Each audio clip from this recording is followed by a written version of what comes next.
Good evening, waifus and husbandos. Welcome to the Waifu Cast. Episode 2. Episode 2. This is the official, for the Waifu Cast canon, the official Persona 5 SpoilerCast. So, if you don't want to be spoiled, kindly get the fuck out. Get the fuck out. Oh yeah, This is your one and only warning, except for that this is going to be a sequential breakdown of the game. Yeah. So, if you want to listen up to where you are, that's fine. But if you listen past that and we spoil it for you and you're upset, fuck you. Like, if you don't want to know that... Fuck, never mind. I was going to just totally spoil I mean, it's a spoiler cast. I feel like we should just kind of shotgun these motherfuckers. All right. Get out of here. So, let's introduce ourselves. I am Lunakage, of course. With me, as always, is my hetero life mate, Orifice. Hi. And then we got another guy here. He's our third man in our NWO Black and White faction. He is the black of our Black and White. The W in this NWO stands for waifu. What is your name, my friend? I am Ryusuke. Ryusuke Ryurameshi. I like that. So, really quickly, tell us your interests, your tastes in games, your sexual orientation. Right. We need to know your gender so that we don't fuck up pronouns. Okay, I am a male. And, Cis male? Cis male. You fucking... Oh, wait, no, I'm you're black. Lord. It's fine. It's fine, he's black. He's allowed to... I'm right on the cusp of being a shitlord. He's right on the cusp. But since he's black, he's just the right amount of oppressed. Teetering on the line. We promised to not get political, and I'm already fucking it up. I'm sorry. It is what it is. All right, so what are you into, my dude? I love... anime and video games. I love bad bitches. It's my fucking problem. But, Got two bad bitches I like at the same JRPGs. damn time. So I like fighting games. Yeah, so do I. Well, I guess we. So it's my bread and butter, pretty much. Alright. What is your bread and butter? Manga. Do you got a favorite JRPG? Yes, my two favorite series are Dark Cloud series and Persona. Alright, so you're uniquely qualified for this particular discussion. Straight. Alright, so let's get this started then.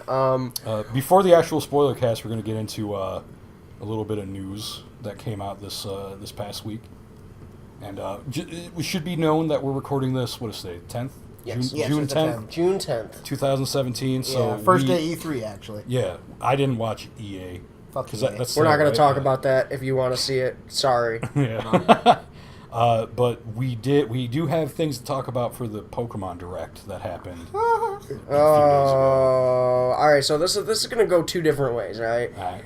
Me and Ryusuke here are not going to be so pleased and not going to be so positive. Luna's going to take probably the devil's advocate approach here. I want to say, first and foremost, I'm cool about Pokken.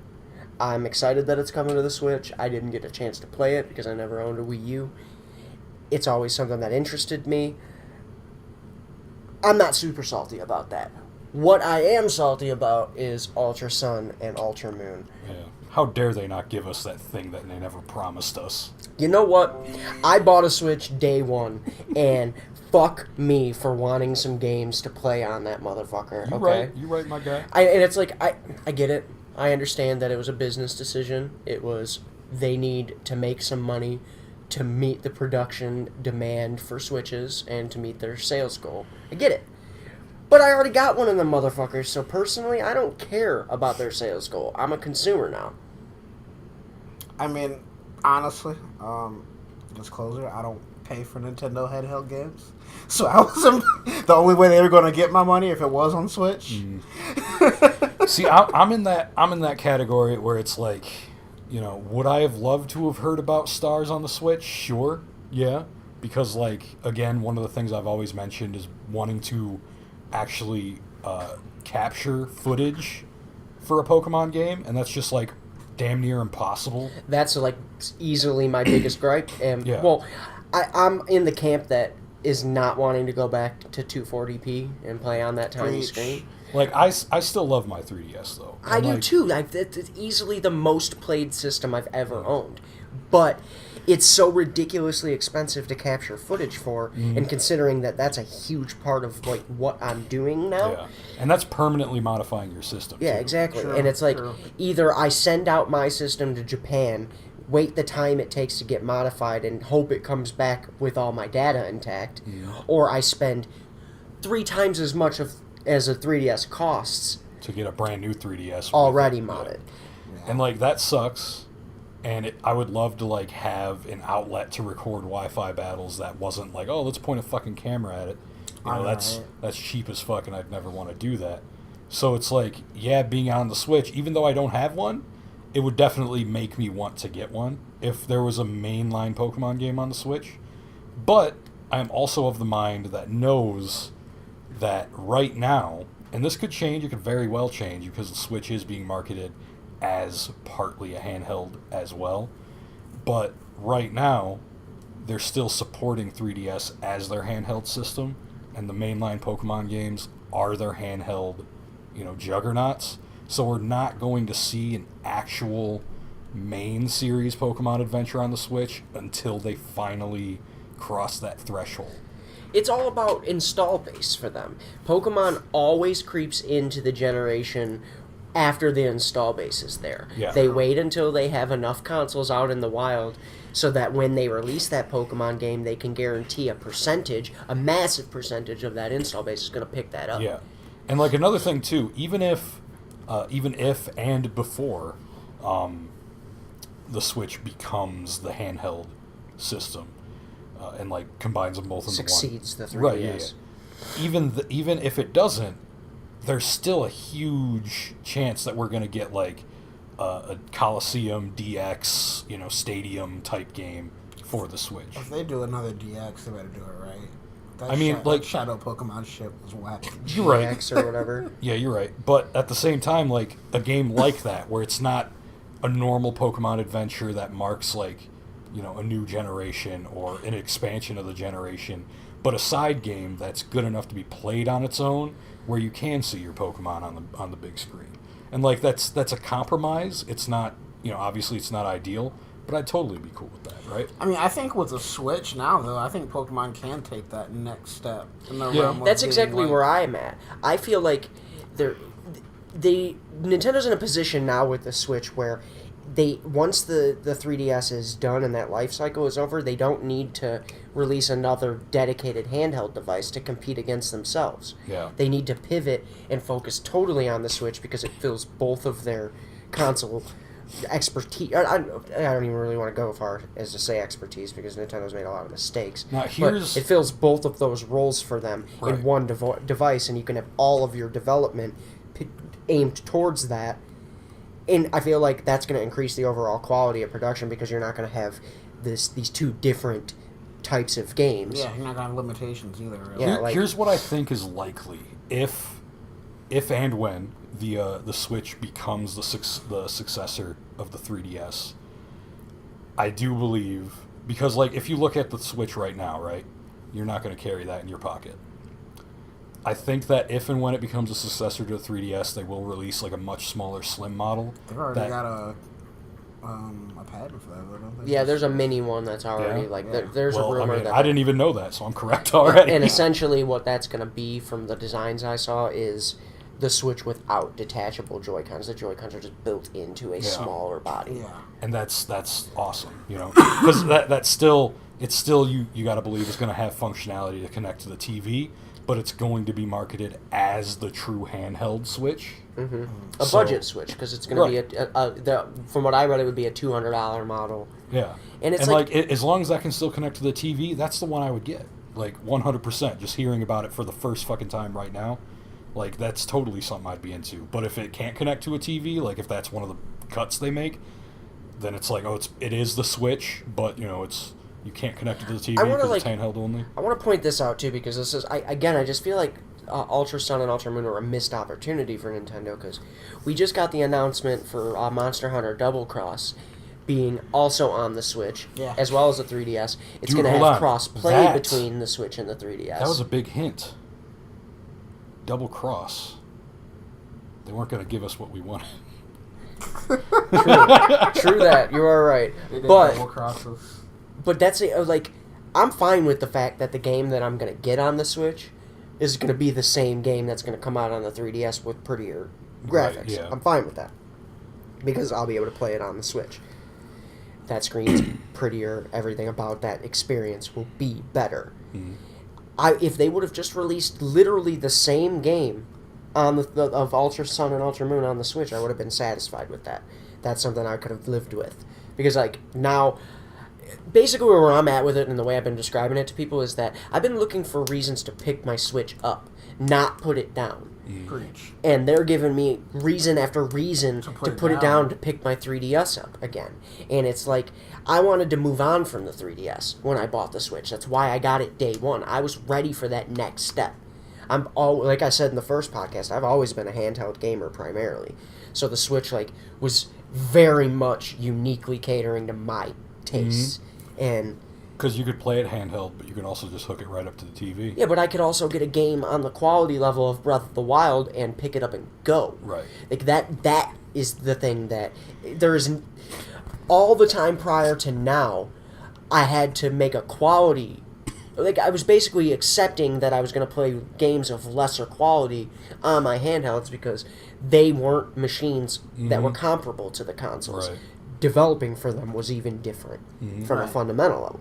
So it was like, but that was a compromise I made. Now with the Switch, I don't have to make that compromise anymore. So I'm like, even if they want to make those quality games, put them on the Switch and I'll still play them. But put them on the Switch. Don't keep dropping title after title after title on the 3DS. On top of that, it's like it's not even like it's like small titles. It's just like heavy fucking hitters. Let's look at 2017 into 2018 for the 3DS. We got Ever Oasis dropping, which is it's from the creator of Secret of Mana and Legend of Mana, and that's gonna be a huge deal. You've got Monster Hunter Stories, which finally got localized, which is the JRPG take on Monster Hunter. Atlas just announced Radiant Historia, Etrian Odyssey 5, and Shin Megami Tensei Deep Journey Redux. All coming. Yeah, those are all heavy fucking hitters. And then you've dude. got fucking Pikmin, Hey Pikmin, Miitopia, which fuck both those games, but they're still gonna drop. They're gonna pull in numbers, and it's like, where's that love for the Switch? I know Mario Odyssey is coming. Cool. I'm actually really hype about that. But that is the second game of like great quality that's not a port that has come out that I know of. Like, Monster Hunter is going to be a big deal for me. I'm definitely excited about that. But who knows if that's going to drop this year. Exactly. So I'm just like, I get it. Every console has growing pains, and it's not unique or new. Mm-hmm. Everybody goes through it. Sony went through it with the PS4. We were talking about this earlier. Like, people who bought a PS4 at launch, they didn't even, like, flood the market with more PS3 games to tide you over. Because, one, if you bought a PS4 and happened to trade your PS3 in for it, you couldn't play PS3 games anymore. You couldn't even play your PS1 classics unless you had a Vita, which, you didn't have a Vita. And, yeah, right. And then, like, no games came out for either of the consoles, period, for a long time. True. So, it's like, it's not uncommon. It's just the Switch. I don't know. I guess I would have said prior to this Pokemon Direct that I had higher expectations of Nintendo, but I know better now. Yeah, they have a habit of shooting themselves in the fucking foot. Even when, like, it seemed like all the momentum was, like, with them. But I don't know. I'll like I said, I'll reserve most of my judgment until after Tuesday. Yeah, I agree. Like Tuesday is when the how I Nintendo conference is, right? Yes. Mm-hmm. Okay, so I do have a theory, and obviously it could easily just could easily be wrong. But does Pokemon have their own E3, or is it just through Nintendo? No, it's just it's just Nintendo. They do a Direct though. See, they're Right. Yeah, they don't do So press that, conferences but anymore. again, like Nintendo or Pokemon is really important to Nintendo. So you got to think they're not gonna not say anything about Pokemon at Nintendo's E3. So my theory is, like, they're saving, like, at least one last surprise for Nintendo. from Pokemon. It could be a Switch game. No, and see, everybody thought for sure that they were going to announce that Ultra Sun and Moon were going to just be on the Switch, but they confirmed because of an improper listing on their website that that's not the case. It's not coming to Switch. It is strictly a 3DS game. And you're right. But that doesn't mean that there's no If I'm Switch gonna be honest, games. if I'm just making a prediction, I don't think we'll see anything else from Pokemon. No? I think if Nintendo's going to surprise us, I think they did that to get it out of the way, really. it's going to be them showing us what Retro Studios is doing. I've been talking about this with a lot of people on the internet, and Metroid, we haven't heard anything about Metroid in a long time. I don't necessarily think that Retro is going to be making a Metroid game, but they haven't been heard of since their Wii U Donkey Kong game. Yeah. And that was a few years ago. ago. That one was good, about right? 3 years, I think. Yeah, well, they did the Wii one first. It was Donkey Kong Country Returns, and it was the first 2D Donkey Kong platformer in a long time. And it was... man, I have so many fond memories of Donkey Kong Country, the first one, and it was such a good throwback to that. Then the Wii U one was more of the same, basically, of that. It was good, it was prettier, and I liked it a lot. But they're known for Metroid Prime. Mm-hmm. And Metroid's been so far in the darkness for so long now. I mean, what was the last game? Other M? The Team Ninja? Yeah, and that game was only okay. Didn't it? What was that? Other M bombed as far as sales, didn't it? Yeah, well, I mean, it wasn't that good of a game. Don't want to up your volume a little bit. Oh, my bad, bro, my bad. You're very soft-spoken over here. You need to speak into the mic. Project. Okay. Talk to the mic like it's my your radio bitch. voice on. Yeah, Hey. put your Barry White voice on.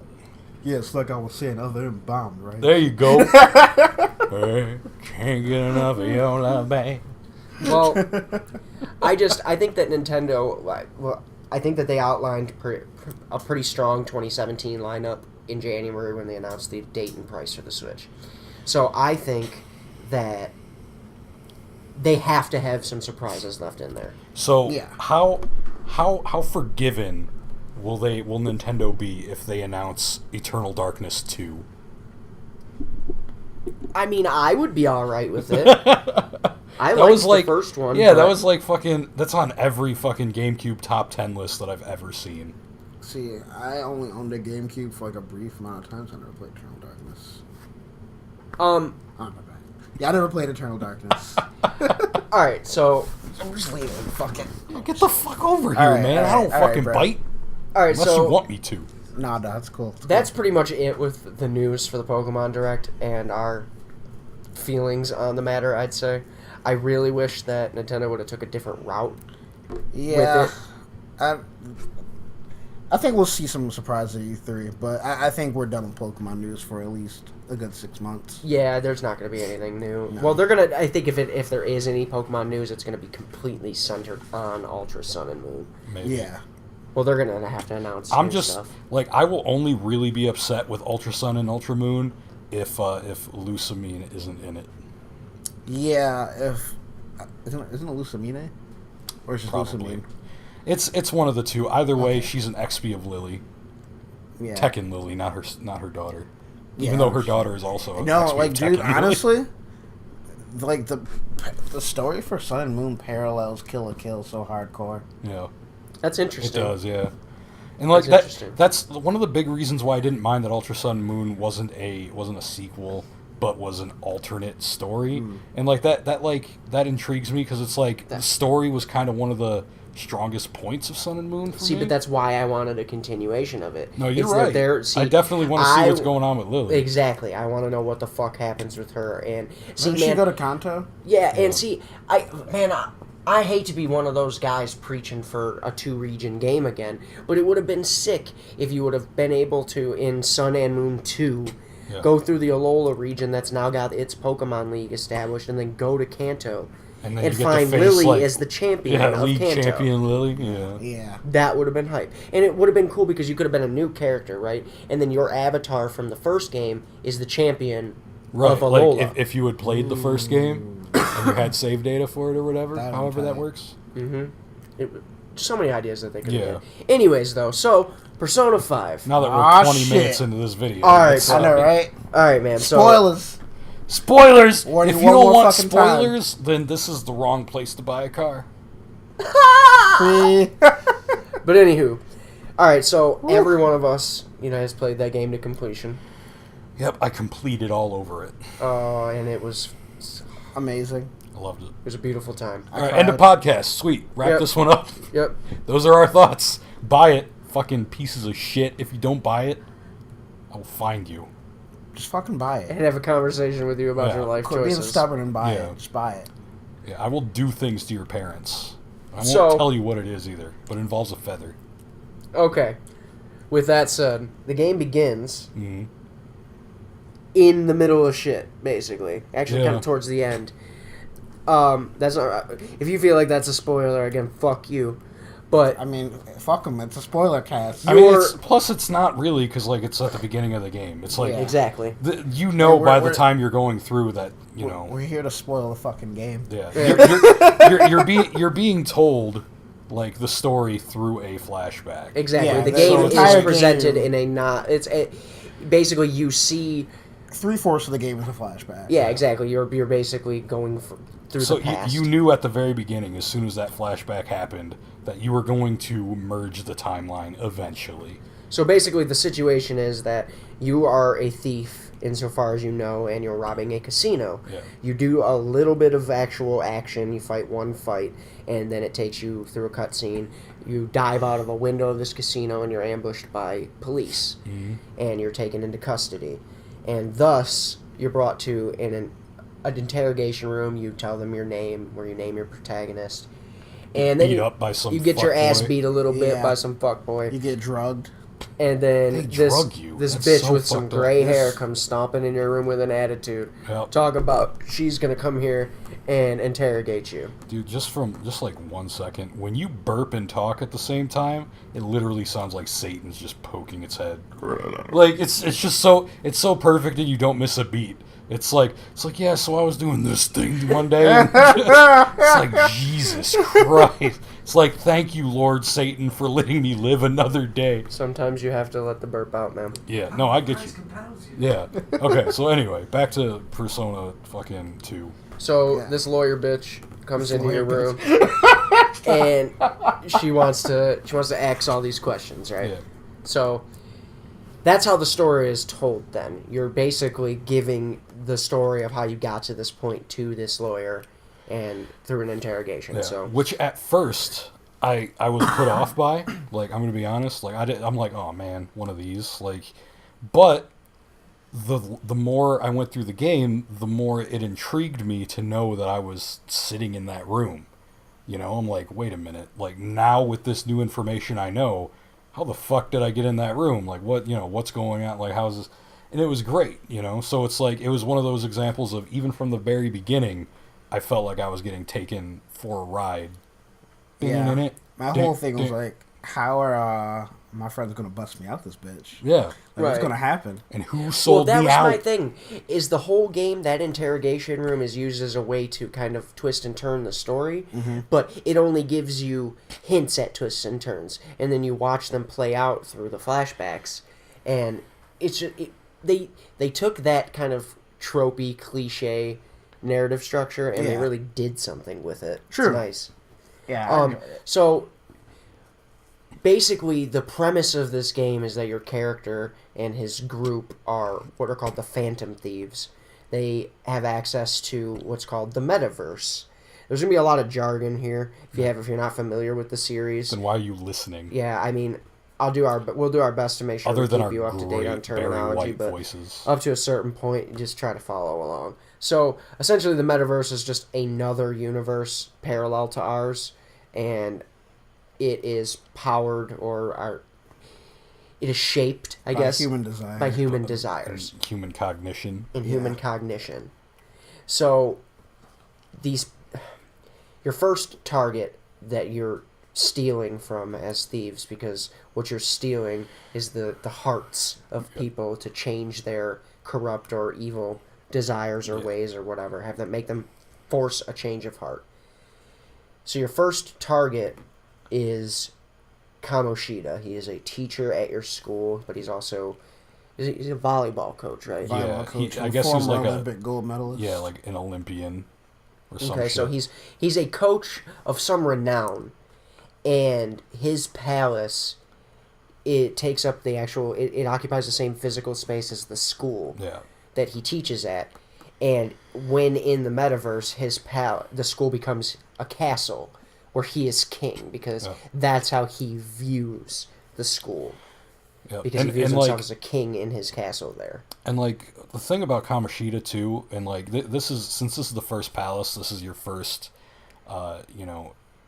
glimpse into what the story is going to be like, and it's definitely a strong start because right off the bat they're throwing stuff at you that's just dark. Yeah, like dark in a very real way. Yeah, I would even go as far as to say Kamoshida was one of the best villains in the entire game. Yeah. Oh, well, I feel like this is something that is probably one of the only criticisms I actually have for the game, is that Kamoshida got the benefit of actually being developed more, because like he had actual connections to 4 the characters. Yeah, well, his palace is the tutorial. Yeah. And it's easily the longest palace and the most involved, because they have to explain all the mechanics of how that works to you. Yeah. Right. And palaces are what the dungeons of the game, but as far as like in the lore of the world, all you really need to understand is that the evil people that you end up going after, they have palaces. That's really it. They occupy some space in the metaverse. And Kamoshida, like I said, he gets the benefit of being developed more because you spend more time dedicated to his palace and more story passes. And like you guys said, you unlock 3 party members over the course of his palace. So. Yeah. And you also gain the MC's power in his palace as well. Yeah, so your main character... It's similar to how they did it with in Yuki. Wait, no, was it Yukiko's? Yeah. Yeah, it was in Yukiko's. Yukiko's palace. Yukiko's. Actually, you know what? Her dungeon. Actually, no, you don't awaken in Yukiko's dungeon. You awaken at the where the convenience store is. But at the same time, that's also where you get. No, the convenience store is also where you get Yosuke, Yosuke, isn't yeah. it? Yeah. Yeah, but you go back there a second time after you've had your awakening. Right. And he faces his shadow and you fight it. So it was kind of like that. He faces his shadow right after you awaken. Literally right after. Sure, maybe. Huh. Maybe it's literally possible. right after. No one remembers Yosuke. Anyways, back to Persona 5.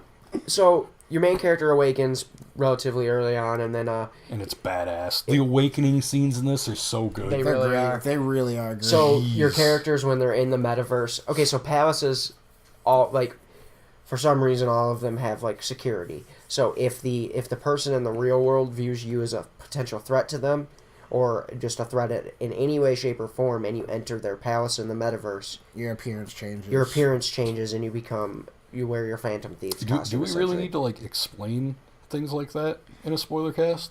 I guess not.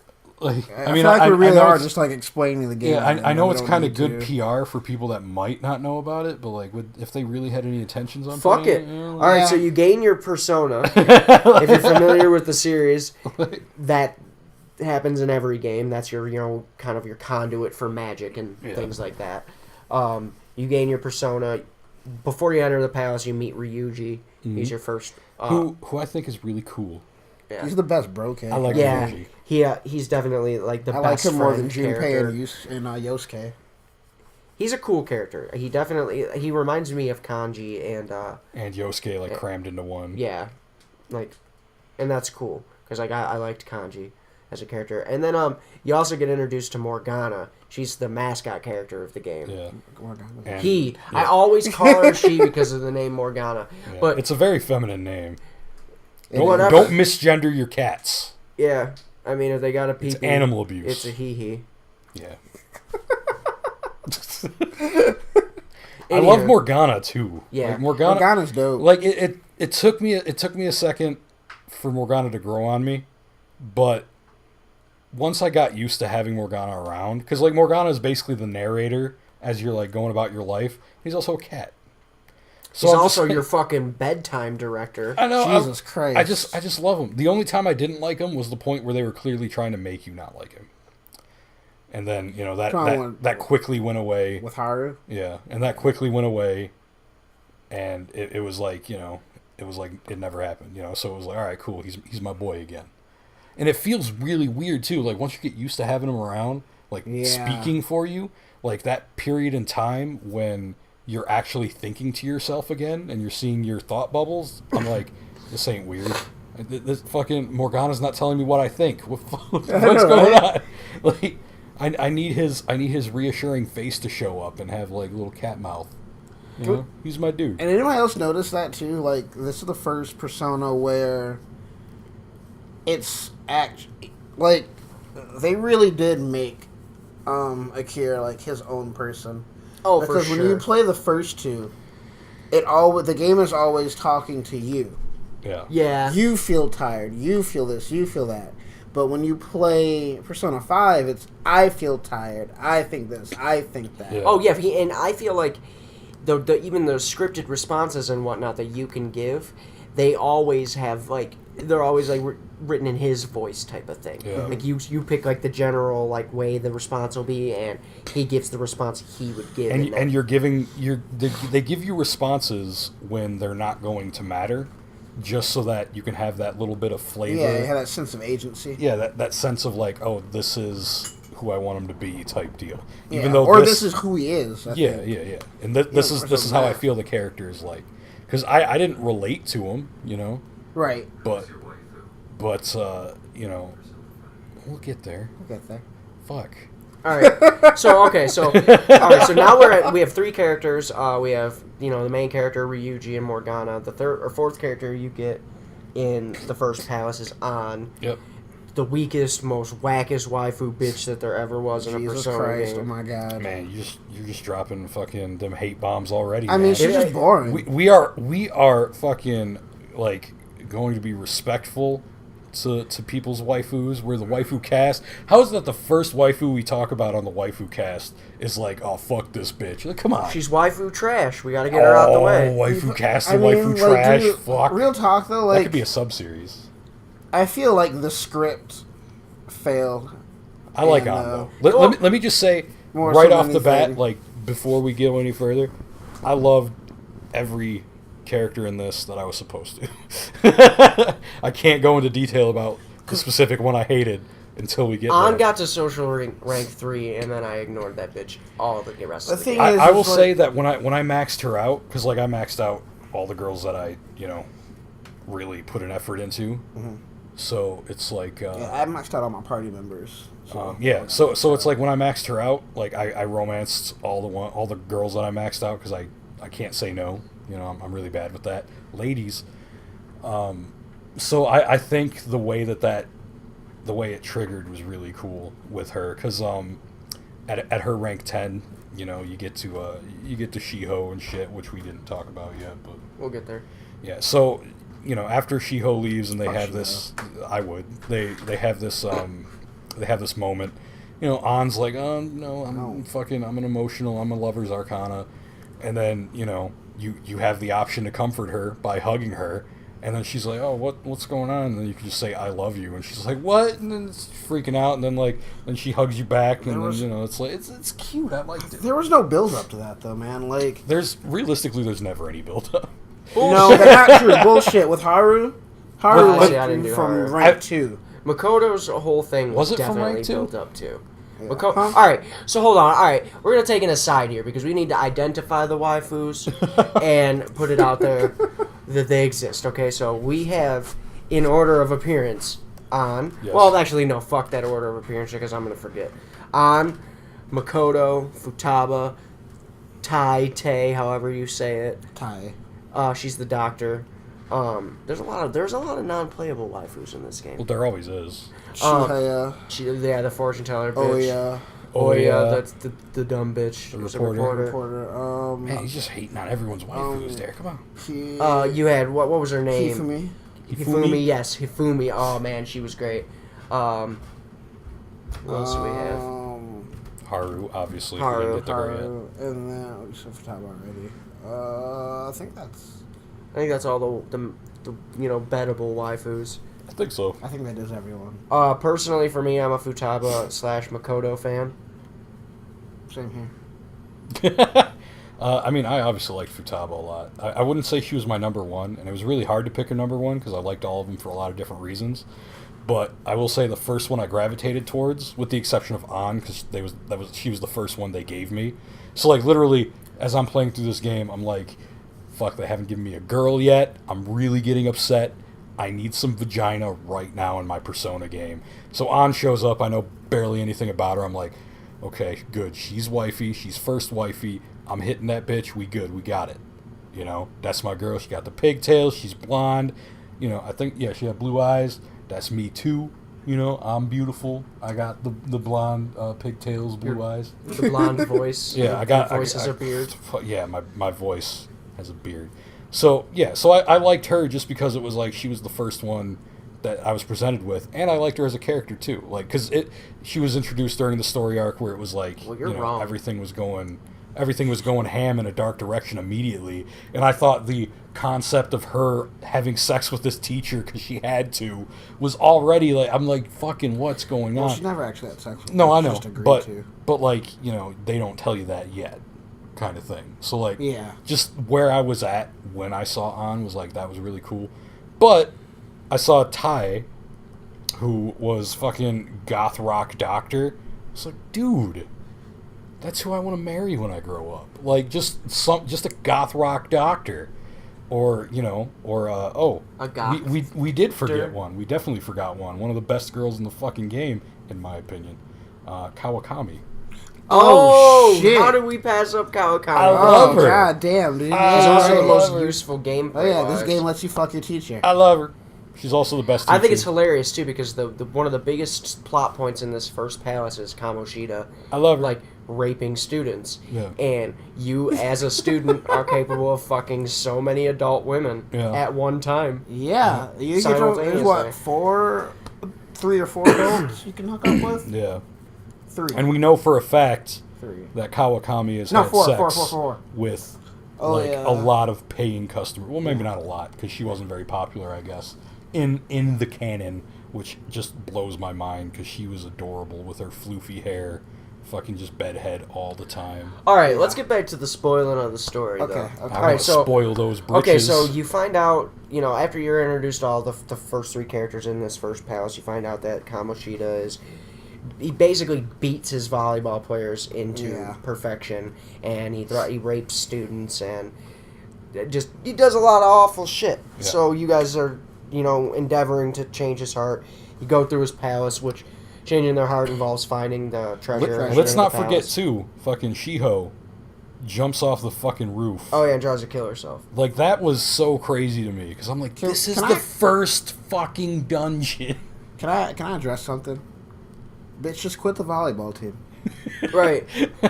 I You mean, selfish cunt. What the fuck's wrong with you? Listen, she's like 17. Just quit the volleyball She's team. 17 years old. 17-year-old girls want to kill themselves. It just happens. I totally agree, but it's. I guess that one of the things for us being Americans is that culturally, there's probably a lot of pressure on her from her family Oh yeah, and whatnot. So she was probably super fucked. it was like literally play volleyball or get kicked out. right. That's just how I feel about it. I'm like, just quit the fucking volleyball team. Just quit. It's easier said than done though, man. Especially when you're that young and that useless in every other thing you do. It's like fucking you gotta fuck somebody. But in her case, it was the teacher. It was the wrong person. just And like, against her will. Yeah. Well, I mean, it was technically against her will because she didn't want it. But, I doubt it was forceful. She probably conceded and was like, I guess this is going to be awful. I hope you've got a small dick. Well, I mean, it's kind of like canon that he does have a small dick. Is it? Yeah. When did they mention that? It's basically heavily implied in the final mid boss. The last boss before you actually fight Kamoshida is a chode. Oh, yeah. I forgot about that. That's hilarious, actually. I forgot about that.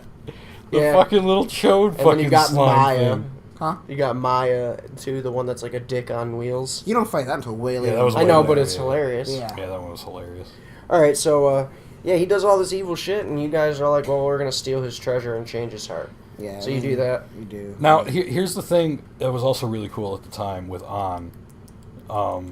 When it goes to the cutscene after you beat Kamoshida, the boss, like, On is fucking pissed. She could easily decimate the Shadow, but decides not to, which is good, because you find out later that if you kill the Shadow, that's when the other person has one of those, mental shutdown, and then fucking dies. Yeah. But the only way to actually have the change of heart is to let the shadow live, so that it basically returns to its host body, and then the palace disappears, so the distorted desires are gone. Yeah. So it's like, it was kind of something that could have easily changed had she decided to give into rage, because they didn't know that at the time. They didn't know it was an option. They just figured, at the time, remember, it was like, oh, maybe they'll die. They might not. We don't exactly know how that works. Well, and it's interesting because they don't really find out what actually happens when the shadow dies until much later in the game. Because, like, you know what I mean? Because, like, they kind of just, what works for Kamoshida, they just do for the rest of everybody and it else. continues to work, right? Yeah. Until that final instance. So you change Kamoshida's heart, and depending on when you do it in the game, you might have to wait. But eventually, because before you change his heart, he's threatening you, right? He says that he's going to hold a press conference that's going to get the main character expelled, because the main character, man, this is a huge point we even failed to mention. The main character is only even in Shibuya because where he's from, which I actually don't know if that's like. They never actually say. They don't. Okay, so where he's from, watch it be Inaba. It's just called hometown. He overhears a woman like screaming, and a guy like being aggressive with her and whatnot, and sees the shit going down, and this dude's clearly trying to take advantage of this woman, and he intervenes, and in doing so, he ends up knocking this guy down, and the guy turns out to be somebody in a position of power, and uses. We didn't find that out at the time though. That's later. I mean, well, he's a person of influence. Oh yeah, because, you can guess. Yeah, because he gets that girl to testify against. He pushes you, and you uses who he is to get the girl to testify against you in court, and you end up on probation, and that's why you're in Shibuya. Yeah. So you're on thin ice. Basically, your every move is under scrutiny and stuff like that. Like if you get into any trouble, you're gonna end up in jail type deal. So you doing all this phantom thieving and whatnot, it's risky for you. Yeah, you could go to jail at any point. And Kamoshida knows your situation because the whole school knows your situation because you're on probation. And Kamoshida's a fuckboy. And he uses that to threaten you, and he, like I said, he's going to hold a press conference to, smear your name and the name of your friends. So you have to change his heart before that happens. So after you change his heart, that press conference happens, and he confesses to all his sins. And you find out too along the way that he's doing all this raping and beating of the students with the staff and parents knowing it's happening. Which is super But they fucked don't up. care because he makes money it for winning the school. teams. Yeah. And they get scholarships and stuff like that. It very much sets the tone for the game. Yeah. That entire first palace. And so you change his heart, and he confesses to all his crimes, and you guys are like, well, wow, we have this pretty gnarly power. We can completely change, somebody's outlook on the world and make them confess to their crimes and stuff. So you guys decide unanimously that you're going to do it again. And that's when you decide to name yourself fucking the Scrub Lords. Or Tantalus, if you're a real man. Yeah, boy.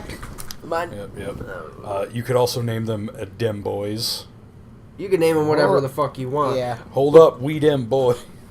Hey. Also, can I say something real quick? No. Why the fuck do you never get to use the money from shit you steal? Yeah. They need a story reason for your extravagant gatherings. But why does it have to use real fucking money? Yeah, no, I get it totally. Why can't That's bullshit. You live in a the only fucking time- cafe. Why can't this nigga just cook food? Right? Like, you get the fucking gold medal for Kamoshida, and I gotta use that actual fucking money to go to a buffet? Fuck you. I don't see you niggas paying for armor and weapons. That's true. Yeah, for real, they too. should foot the I bill gotta a go little shopping. I gotta do all the footwork and carry all this shit. Haru, home aren't for you people. fucking rich? Don't you own this city? Yeah, right. Why don't you fucking pay for all of our shit now. Like, you want to be useful to us. Same with like all the rich people in every Persona game. Mitsuru, what bitch? Why aren't you? I got to go to why work aren't you twice fronting a my day fucking bill? to pay for you guys to get equipment. Yeah. And you guys want me? You want me to buy all this food too? Yeah. Fuck. Yeah. Seriously too, because like I had to go to work twice a day. I mean, I was trying to level stats up, but Yeah. Like was niggas making out that here bread. working in flower shops. Yeah. You know how hard it is being a man working in a flower shop in Shibuya in 2017? You know how hard it is working tending bar at this fucking bar with this trans whatever. oh Jesus. lord, oh jeez. So, after you've changed Kamoshida's heart, it goes back to the interrogation room, and she shows you who your next target is, Yeah. and you know, so that's your first introduction to your target every time they're on out. Yeah. You solve one, or you change the heart of the current target, and then it flashes forward to show you the next target. So the next target is it's a painter, Madarame. Oh yeah, that's right. I completely forgot. Yeah. I thought it skipped Madara. right to Kaneshiro. Madara, Madarame. It's Madarame in the English dub, homie. It's Madara, man. It's Madarame. It's Madarame. Muda. I'm a gaijin. Anyway, so you meet Madara, man. Your face. You meet that dude, the painter. I was so triggered when I heard that shit. Madara, man. What the fuck is this? Hey, in fairness, they tried to pronounce everyone else's name right. Like Sakamoto, They didn't try. Takamaki. Oh my god. Takamaki. Takamaki. Like, didn't we just get a major anime where the dude's name was Want to put my wiener in her. Sakamoto? Hmm? Yeah. I am Sakamoto? Yeah, that And where that he's is a who he bro was. and everything he does is just done in the coolest manner. Yeah. Yeah, We should all strive to be that man. pretty Mhm. much. Anyways, so all right, this painter, man. To be honest with you, out of all the people whose hearts you changed, he was the wackest. I felt like. I actually Yeah. thought Kaneshiro was the wackest.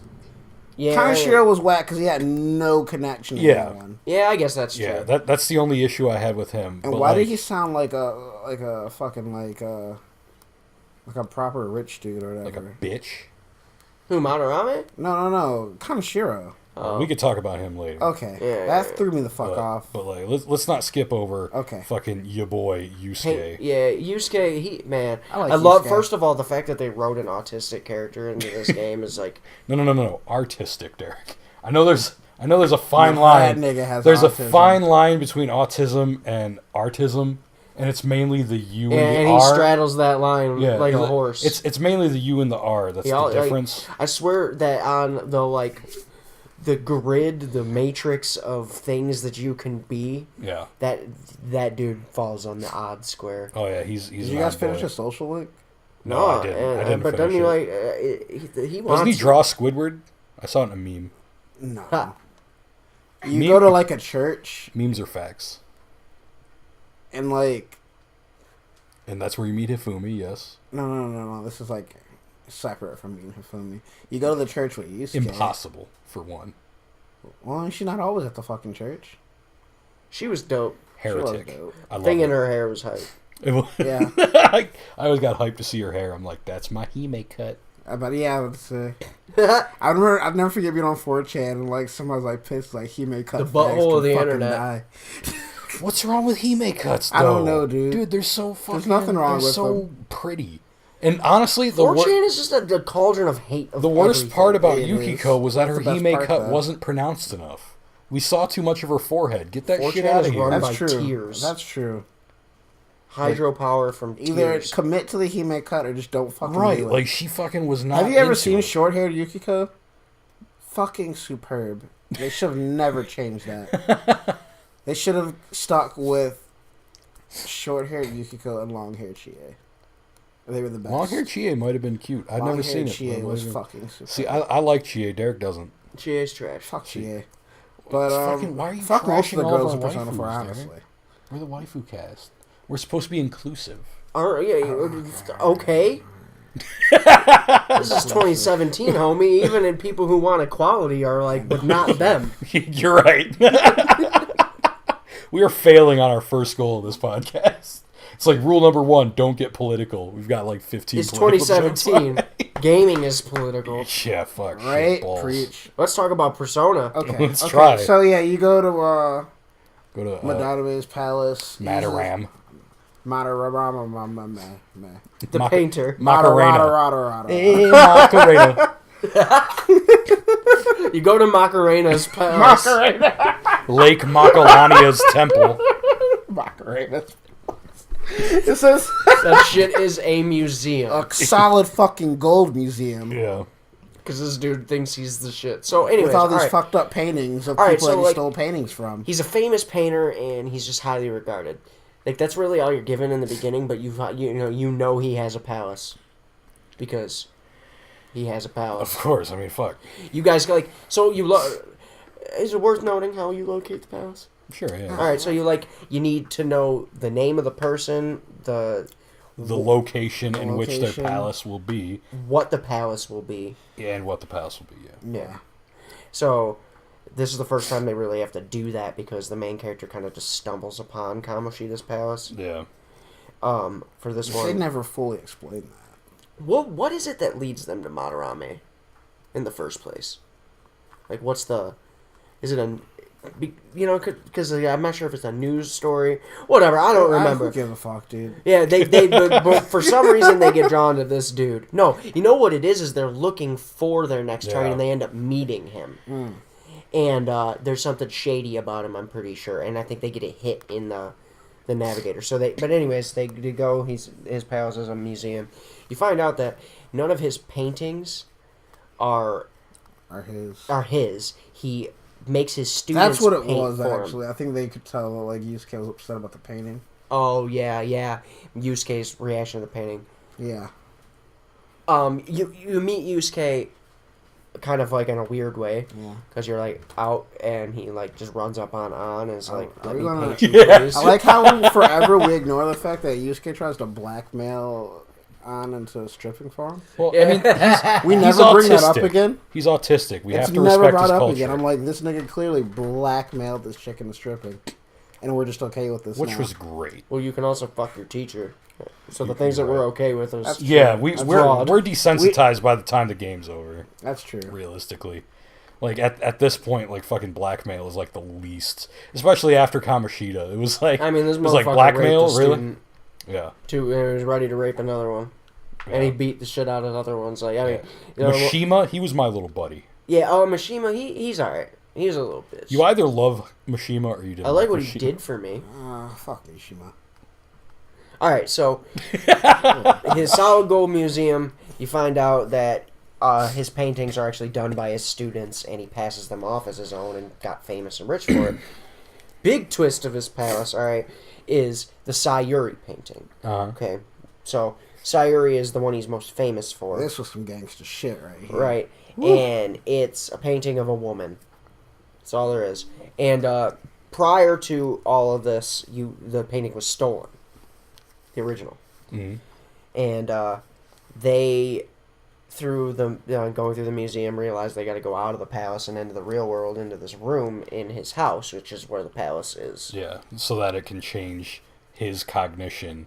So they can get through the door. Yeah, they need to It can't get be in. open any other way. Yeah, Yep. they need to get through security in the palace, so they have to change something in the real world to unlock the store. And in that room that they need open, they find copies of the Sayuri. Like shit tons of copies of it. And so they're like, something's fucked up here. And he basically tries to claim some bullshit about how, it's not that big of a deal. It's not uncommon for replicas and blah, blah, blah. But you guys are suspicious, so now that you've this changed... whole time, Yusuke's like in fucking denial. Yeah. He doesn't believe it because that's his teacher.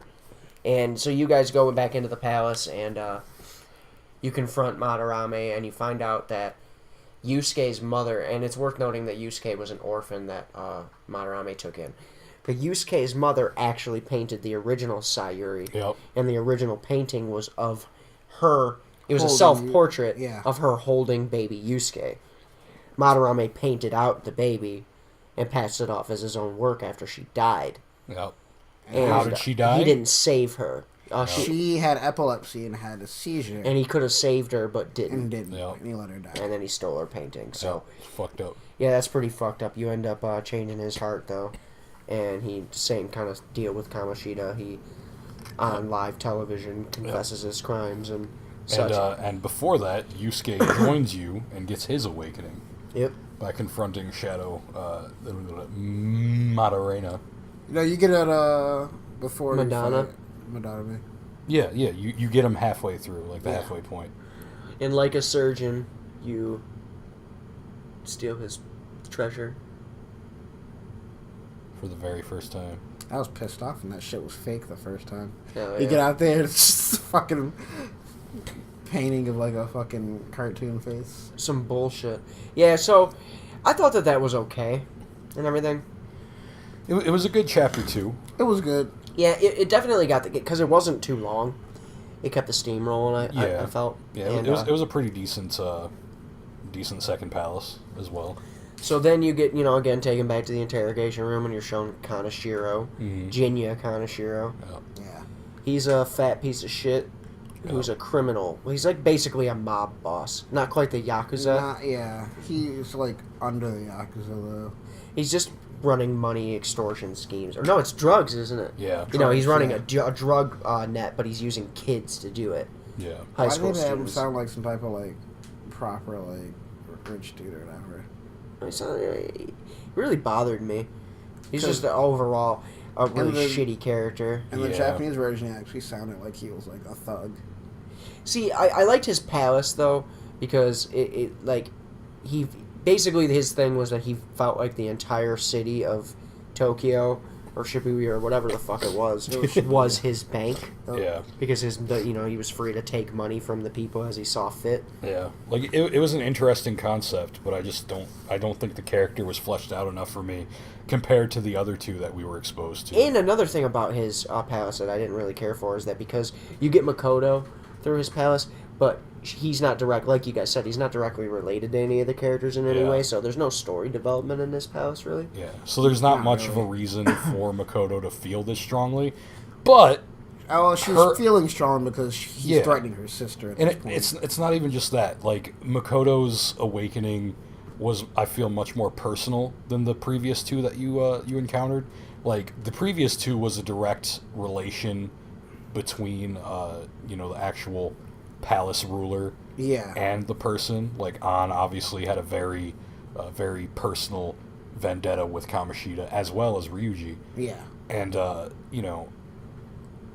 Yusuke was the pupil of Madarame. Yeah. But with Makoto having no real connection with Kaneshiro, basically what it was when she awakened was just being tired of being this fucking tool for everybody. Yeah. And that's why her awakening, basically her getting this badass fucking, like motorcycle and just being the rider. Like, fuck Queen. Her name should have been Ryder, and I'm pissed. I was pissed, bro. Yeah. Bro, my nigga. Yeah. Like, when they were going through that shit, and they were going through the names, because, like, you watch Fate. Like, I love Ryder for Fate. Yeah.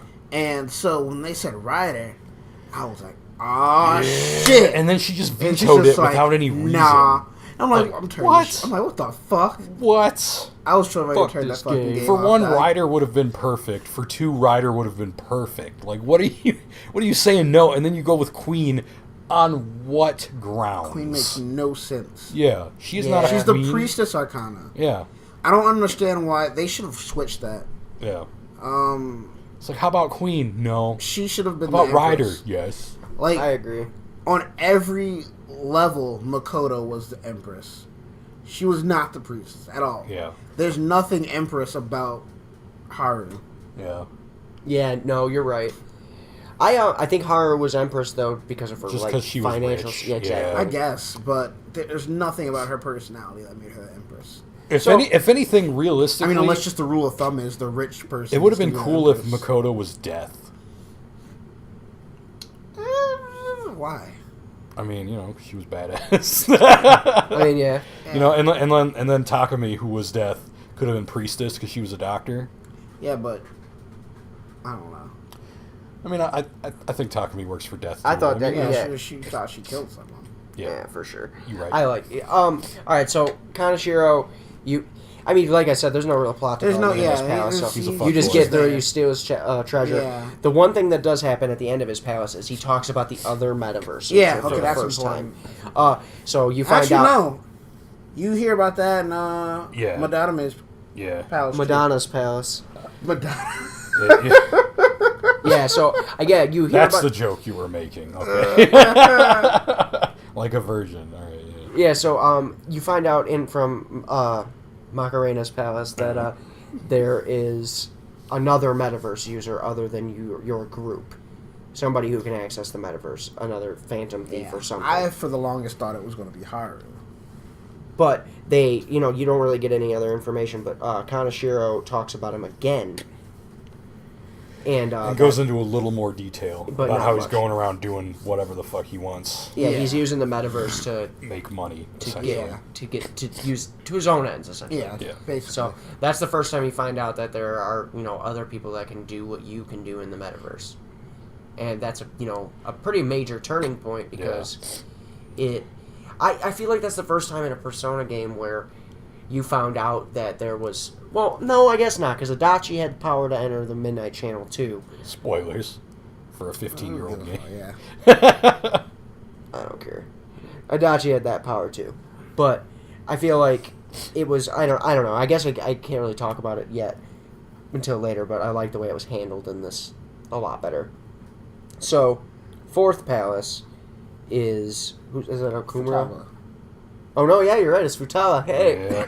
This is the This first I will say- non-villain palace. The only Jesus non-villain Christ, palace. this was my favorite palace. yeah, this was easily the best dungeon in Like the whole not game. not only was it connected to a good character, It was connected. See, I liked it because this was the only palace in the game that wasn't connected to a villainous Yeah. character. and that was Yeah. well, no, not really.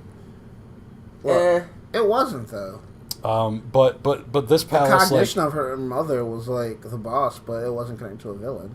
yeah, but the thing is though, like Futaba's palace, because they had spent the last three palaces getting you used to a status quo. When you get to this palace, everything's just kind of flipped on its head because the whole reason you're in the palace is completely different than before, and as you said, it was the first time that that this palace was somebody who wasn't, whose heart wasn't distorted due to like a negative kind of villainous type reason. It was distorted due to like essentially what is depression, and like everything about this palace, including the music, which I still say is the best track in the game, like in my opinion. Like I will concede. Okay, I'll concede this to you. Okay, Okay, I got. you don't want to talk a little louder, my guy. I got Again. Whims of Fate. Uh, Okay. Price equals the Futaba Dungeon song. The name's so fucking long I can't remember it. Like days when my mother was here. Yeah. Okay. Then whatever. I don't know. The one from fucking Mementos. Yeah, Mementos a song. That was See- good as fuck. you mean the depths, the greater depths? Yeah. That shit was I- tight. So, That shit was good as hell. like I'm fine with your opinion because you're entitled to it, but Price, I don't even remember what that sounded like. Because Is that the casino? no, Price was Kaneshiro. Oh. Yeah, it was Dungeon 3, man. Oh, whatever. that shit is hot, nigga. Have you listened to Price? I played the game. You didn't listen to Price, my This level, nigga. bro, do you even clap? Huh? But yeah, like the somber mood of Futaba's palace, along with the fucking the instrumentation behind the instrumental, fucking linked with the character itself and how I actually could relate to that character in a lot of ways. Like Okay. it really just like it really all hit me at once, and I'm just like, this is the greatest. It really was a Palace. really good dungeon. Like I loved it, and then Story-wise, it was pretty significant too, because you find out that Futaba's mother was researching the metaverse Yeah. long before you were involved with it or yeah, whatever. it's when the story starts to get real, as in having an actual goal goal. for the future. Yeah, an end game Yeah. insight type deal, and Yeah, so you find out that people know about the metaverse and that it exists and it can be accessed and whatnot. Yeah. You find out again, more about the fact that there's another metaverse user around. I think, and you find out that she thought that Futaba thought that her mother was that she committed suicide, but she was actually murdered. Yeah. Yeah. You find that out. I'm not sure. Do you find that out? Yep. Yeah, Not you do. well. Yeah, kind of. Like in the dealings of that. Because Futaba's heart had been altered too, though. Yeah. Her heart was distorted, Mm-hmm. but in like a depressing kind of way instead. Yeah, of like a she was fucking- antisocial and Yeah. agoraphobic and Yeah. all those kinds of She stuff. was precious. Yeah, she's waifu number one. I loved her. Yep. She was great. And then she ends up being your navigator character, and that's awesome. Yeah. What's her nickname? What is it? Oracle. Oracle. Yeah, but Okay. it had to be Was she the Oracle of Ages or Seasons? the Cyber Oracle. I mean, it's Navi, but it's Oracle. Another Zelda reference. Like, what the fuck? All of them. Well, I like Navi better. so okay, so you get through that. Hey, palace. listen, all right? What's up, bro? You get through that. I like palace. subs, nigga. Leave me alone. We didn't play the same game, all right? So at this point, we're definitely past the halfway point of the storyline. Yeah. Yeah. So you change Futaba's Change heart. Futaba's heart. Yeah. Oh, Although, how do you guys... it's worth mentioning, like, this was the most Persona 4 like acquisition or awakening of the entire thing, because she meets with her own shadow. She goes into her own palace. She accepts her own shadow. The shadow doesn't go berserk and you have to fight it. Like, she gets her persona and participates in the battle within her own dungeon palace against actually her kinda monster some G mother. shit. Yeah, it was sweet. It was awesome. It was awesome. She was fucking. And her mom, the boss fight with her mom was a cool boss fight too. It That was. was a really fucking good boss. I liked it. that boss fight. She's coming in hot. Haha. Mom my was girl. hot. Yeah. So you get out Looked of that nothing dungeon, like her. and you go They back look, to they look the same in the face. your next palace I target thought. is It's because it's anime. Okumura, right? He's Palace 5. Yeah, this is where the game kind of takes a shit. for Yeah, me. this is where shit starts to get This real. is where the shit lulls like a motherfucker. Like, it just... I'm like, I can't wait for this shit to be fucking over. Yeah, the dungeon itself was kind of whack, but The dungeon was whack. Fuck Okumura. you get a Akechi at this point, so now it's time to No. talk about Akechi. No, you get. No, you Haru. get him in... Yeah. You don't get him in the same one? Oh, you only get him for the casino, that's Yeah. right. Well, you've been introduced to Akechi at this point. Akechi's the Yeah. detective character of the game. Yeah. He's a child detective who, throughout the game, you meet him at various points, and He's he a fuck boy. he has a Hates the flip-flopping Phantom Thieves. opinion on the Phantom Thieves, and he assists Makoto's sister, who's the lawyer, interrogating you in the present that you're telling He all doesn't this to. assist her in interrogating you. But No, he doesn't insist her in the interrogation, but in the past that you're telling her, you Yeah. see cutscenes of them together and stuff. But, So- so this is where you meet Haru. There's a falling out with the group and Morgana. Yeah. Oh, yeah. Or This is when Morgana gets annoying. Yeah, because, like, you shit on Ryuji all the fucking time. Yeah. Then Ryuji says some real shit to you once, and you're just like, rage quit. Boo-hoo. Yeah, and no, you act like a little child about it, Yeah, too. he was really annoying here. Luckily, once it settles, like, he gets better again, and I start to love him again. I Yeah, didn't find myself disliking him. I thought like I his. just felt like the whole thing was weird. Yeah, it really did feel It's like it they was. tried to be Persona 3 and it didn't work. Let's start this fake fight for a minute. Yeah. Whatever.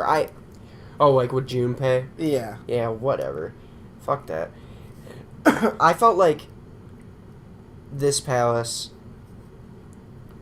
the end of it was the coolest part. I did really. Okay, like the first of all, very fuck end that the boss battle. fight. That boss fight was bullshit. Yeah, seriously, that man. was the laziest shit they It could was have the ever worst fucking boss done. fight in the game, and I I liked was It was pissed. lazy. I liked it. Get out of here, Kevin. I There liked was it. nothing to like. Like, like you got to fight a bunch of mooks, which made a lot of sense. You weren't fighting the actual Shadow because he was a dude that sends his fucking goons after you, right? I mean, So, you fight a bunch of the dudes, but you don't get you don't get to all out attack them when you knock them all down. So it's like it added a little bit more of a challenge to it because like if you were used to punching through these guys, you had to like do it for real this time. So at the very end, you fight what is essentially like the real boss because it takes a lot longer to get down. He was still easy. Oh yeah, he was still easy. Just don't let It him was hit still you with bullshit though having to grind. Man, fuck that. All those sub boss fights that I had to do, Dude, and then, then like, fight all every those- single one of them again. that. The puzzles in that I dungeon love were because just like dumb. I did this one Whoa, you got before a- Derek did, like fucking and like when he mentioned that he hated fighting the workers, I was like, you're gonna love this boss. Like, I honestly, what some of those puzzles where you had to figure out which one was the actual person with the key, I'm like, I'm game faxing this. Fuck this, I'm done. Yeah, I know what you mean because I actually got through a section of that dungeon and then died and I hadn't saved, so I had to do it again. And the first time I went through and I fought everyone, and I was cool with it the first time because I want, there was experience, whatever. Well, But you don't need to fight everyone. Yeah, exactly. And the second time I was like, fuck that. Well, like Sometimes I take too much actually resources to kill. I actually did the puzzle because like it was easy to figure out. From like the airlock shit. No, well the airlock was the Airlock best was part. amazing. I didn't like the interrogations, if you want to call No, it those that. are stupid. We didn't even talk But- about what Futaba's palace was.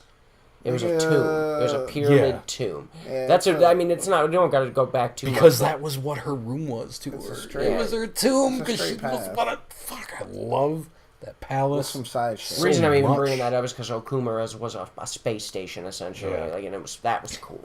That was alright. So the thing about Fucking that cool. interrogation section, like they got a little Metal Gear with you. Like you had to overhear like what certain workers were saying about their boss, and you had to figure out which one was the boss based on the interaction before the fight. Yeah. Then if you were like, okay, this guy sounds like the guy I got to fight, then you could fight him, but you could also not. So like I played through it and did it correctly. Like I didn't have to game fax it. I never felt like it was like they were stacking the deck against me or making it hard to figure out. The You know thing what I mean? was, it wasn't hard. It was just I was so fucking over that entire part of the game. Yeah. Especially when the last one where there's like 5 different ones. I'm like, I'm not doing this. I'm not talking to all 5 of these niggas. So I'm done. So Yeah. I got through it. Like the first half, or honestly the first 70% at that point, it dragged on. But I did like the last part where you were going through the airlocks. I did like that part. Yeah, that was fun. Yeah. Yeah, that I was like the cool. airlocks. Especially after you kill everything, you can just focus on Right. the puzzle of Yeah, the for airlock. sure. And it was Yeah. really It cool. was great. Yeah, I liked enjoyed it. that. I liked enjoyed it a that lot. too. I didn't hate that dungeon so much, but It was just the least fun one. Yeah. That entire section of the game just was meh. Yeah, but I think the payoff was amazing. Because at the end of that dungeon, Palace, Yes, is where my shit God, gets yes. super real. all right. God. So Okumura is using his company Big Bang Burger To get into politics. to launch his political career, and he abuses his employees, he underpays them, treats them like slaves, and that's evident through his palace. You, just like everybody else, all the other targets, you change his heart, but unbeknownst to the Phantom Thieves, you don't save his shadow. After the Phantom Thieves leave his palace, you see this mysterious other metaverse user in the flesh for the first time. And he pops a cap in this dude. Oh, Puts a bullet in his head. The Shadow's head, I guess. yeah. Shadow dies. I was so shook when that shit happened. Yeah, I was like, yo. I was not ready. Like, and I'm like, so It was a massive change of pace. Yeah. Massive. Because the whole time, like, you're hearing about this other metaverse user, but Yep.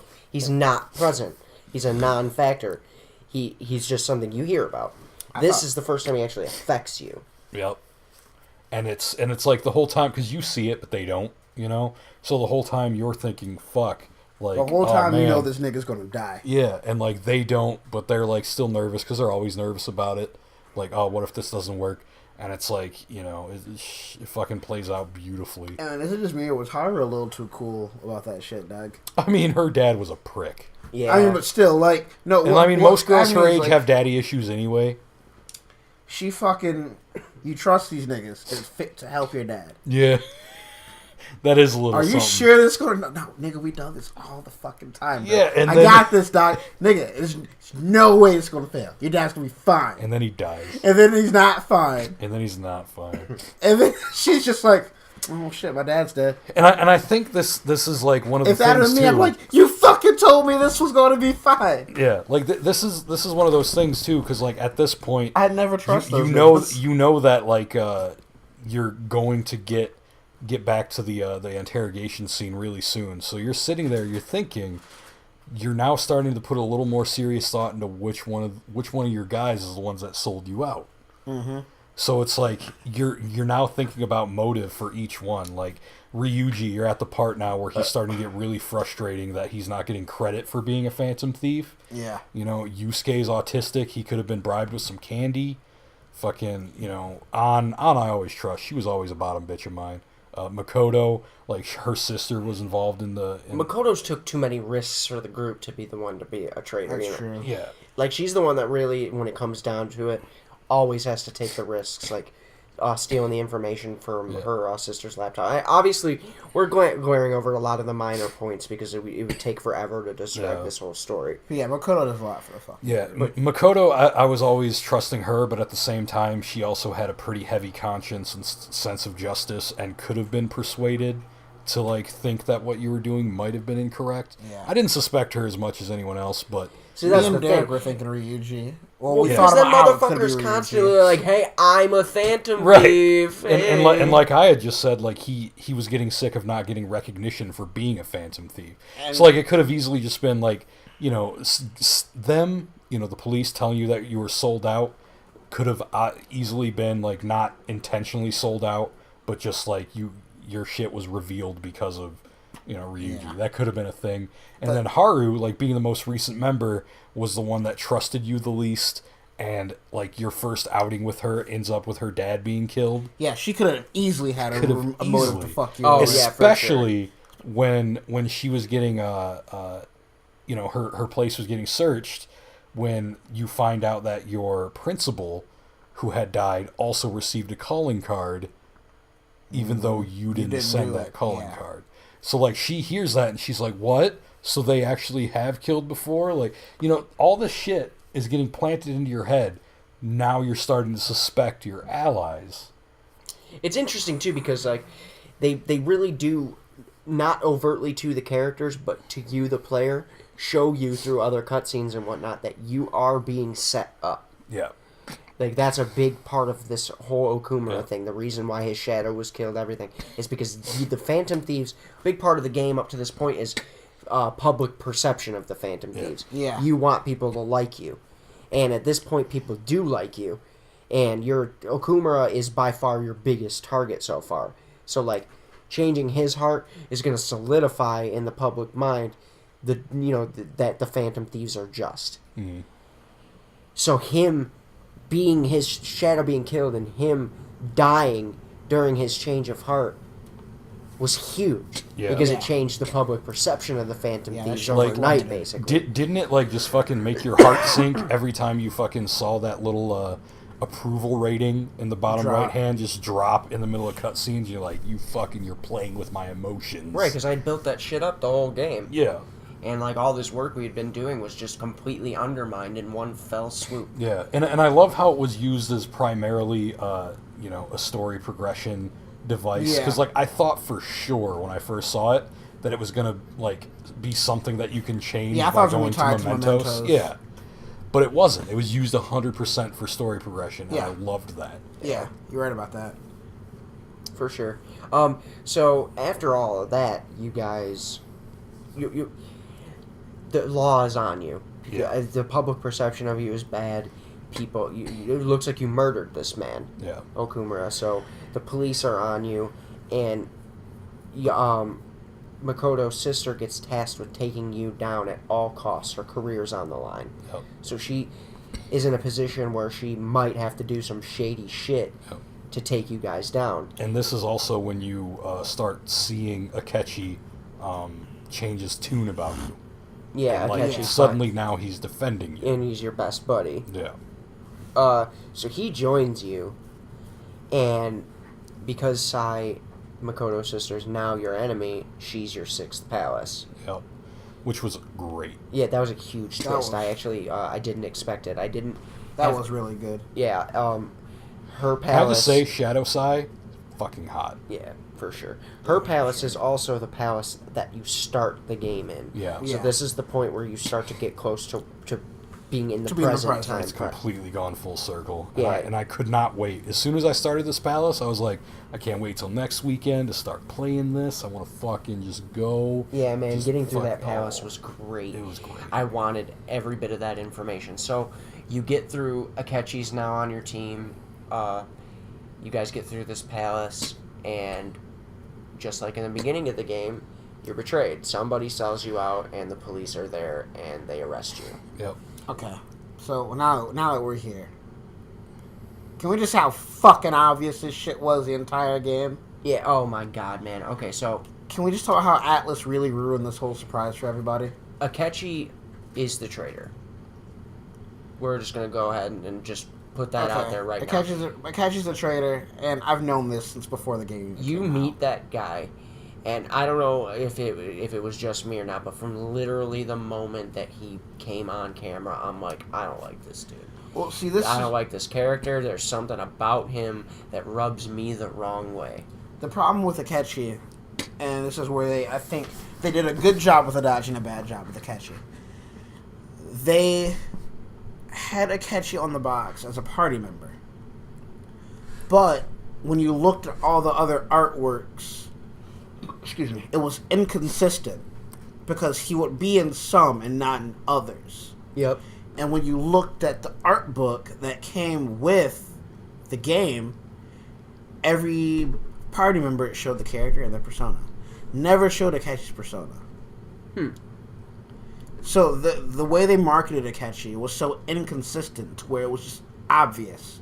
It's obvious he's the bad guy. It's I felt obvious like he's going to betray that them. Atlas making him a party member was their kind of way of subverting the twist. They were trying to They were trying to damage control it, but I feel like, for me, the damage was done. I'm like, okay, I know this nigga's shady.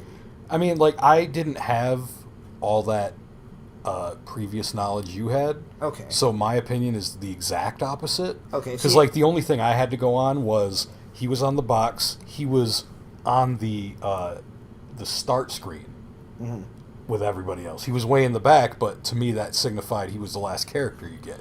Because, like, the farther back you were, the later you got the character.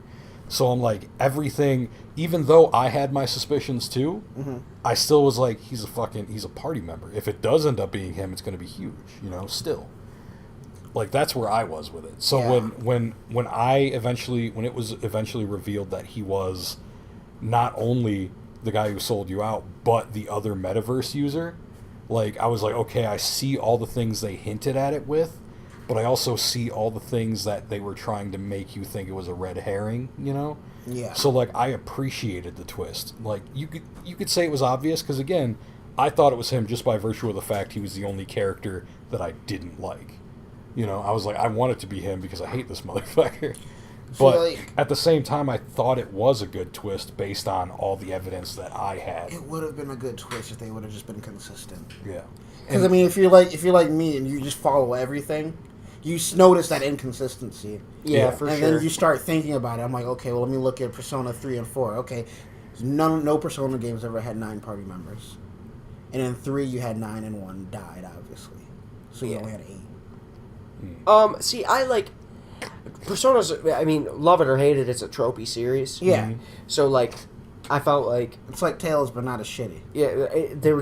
somebody had to fill the Adachi role. I love and, the Sperry. and Akechi just was clearly that character for me. So a little backtracking throughout that. One of the things I loved about this twist the most was that in your interrogation, you're under the influence of some sort of drug, and it affects your memory as you're telling it. So there are scenes over the course of the game where it's like the screen is like hazy. Yeah. Yeah, that only happens towards, like, the end, though. Yeah. Well, it signifies your memory is Yeah. fuzzy there.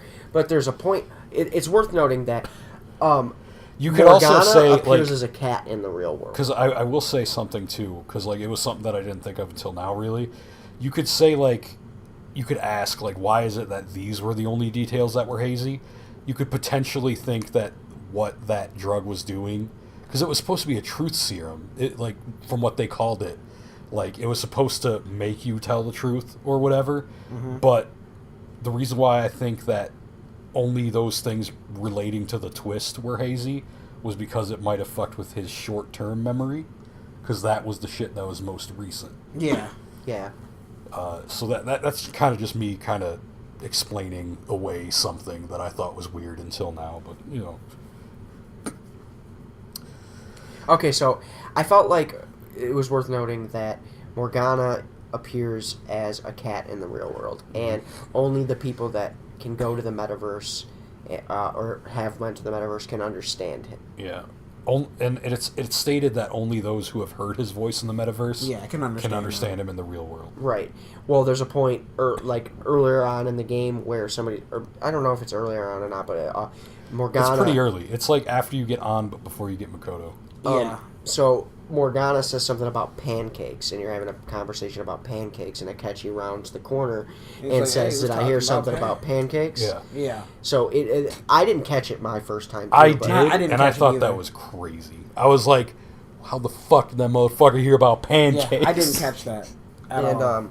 so he, right there, they were telling you that he's a metaverse user, but I didn't catch it. So you find out he's the traitor. Sai at this point trusts you in your story. Oh, and let's just say, now that you brought that up, because I was looking for an opportunity to say it, fucking, this is proof that Akira is the greatest Mac Daddy of all of them, because he, in one sitting, gets this bitch from 0 to 10. Like, Hey, he dog. just needed one And if sitting. you get the true ending, you literally skip 2. You skip from 8 to 10. Yeah. He fucking, he gets this girl her jollies like fucking crazy, and I am down with that. So He respect. she is told to give his phone or show his phone to Akechi, Yeah. because Akechi's coming to murder you. Yeah. He's coming to put an end to you. Now, Derek, tell him about your experience with the first palace. I said this in the previous podcast, and I'll say it again. Yeah. Oh, God. I had to go through that shit 3 times, Mm-hmm. and when you fail the palace, you get the cutscene where Akechi kills you. Yep. So I saw that shit Yep. fucking 60 hours, 70 hours before that Yeah. shit actually played out in the game. Now they don't show you it's a catchy. No, they Yeah, just show you you just get shot. they show you a masked person shooting you. Now the coolest thing is, and I loved having that knowledge because I never had that happen, but the fact that you told me that when I was piecing together the shit that was going to happen and that it was a catchy that was doing it, I'm like, dude, they give you like bits and pieces of that shit from the very beginning of the game. Like if you fuck up, you get shot and killed. Yeah. Because you never got to remember and convince fucking Sai. It's like it's good shit. Yeah, it was well designed. Yeah, I just like the fact that you pretty much were supposed to know the whole... They all knew the whole time that Akechi was crooked. Yeah. They all knew the whole fucking time. Yeah. I felt like the way it was handled is a little whack though, because like as soon as he's revealed to be the one that betrays you, his next like lines of dialogue, his portrait for it goes to this like sniveling little evil face that he hasn't had the whole game prior to that. It was like okay, cool. I get it. He's evil. I know, right? You know, I mean, you didn't need to be like that forceful with it, I guess. But so after that, you find out that all this is tied to Shido. Mm-hmm. Shido. Now Shido's he's a character. Shido is the man who got you put on probation in the first place. Which I thought was Yeah. great. The dude who got you sent to Shibuya. He's also Akechi's father. Yeah. But he doesn't know that he's Akechi's father. Akechi has been doing his bidding, changing, making people have these blackouts and die for Shido to ascend.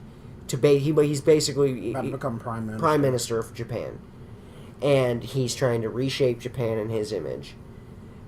And Which is a fucked up one. yeah, so the whole time, all this stuff that's been going on, that's been led you into the metaverse, has been Shido's doing through Akechi. So your last palace is Shido. Yep.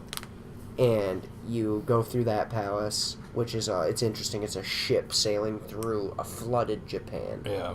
Wait, did we ever talk about how you fake your death though? We kind of. Oh yeah, I guess that's true. Oh, okay. So Akechi's gonna murder you.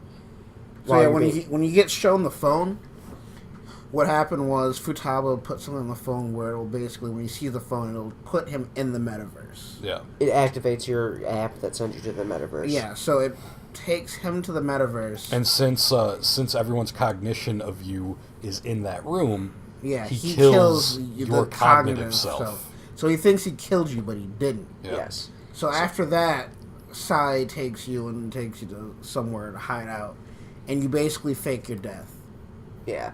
So now Shido thinks you're dead. Akechi thinks you're dead. The world thinks the leader of the Phantom Thieves is dead, and they're going to proceed forward with their plan as they were.